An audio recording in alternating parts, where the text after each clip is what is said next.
bu sonsuz sevgiye son qoyaq deyirsən, ağlaya ağlaya saçını yığırsan, ağlaya ağlaya qapıdan çıxırsan. Sanma ki sakidəm, sanma ki dinmirəm, ayrılıq ağrısın hiss edib bilmirəm. Sanma ki bu dədə bir dəhər dözərəm, mən sənsiz bu axşam ölərəm, ölərəm.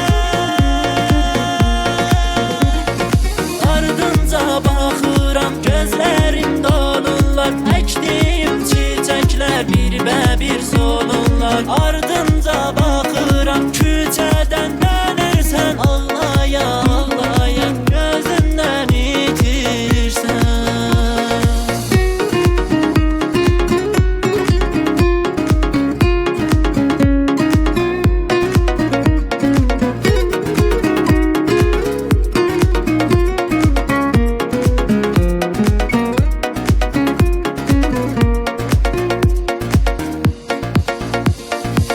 Ağlaya ağlaya ayrılaq deyirsən, bu sonsuz sevgiye son qoyaq deyirsən. Ağlaya ağlaya saçını yığırsan, ağlaya ağlaya qapıdan çıxırsan.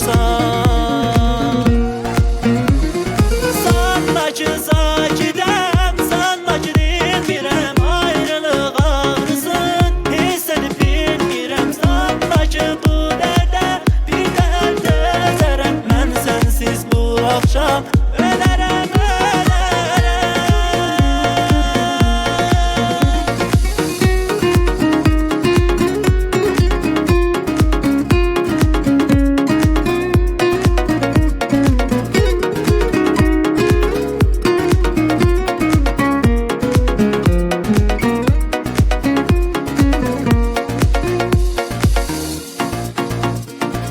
ardınca baxıram, gözlərim dolurlar, əkdiyim çiçəklər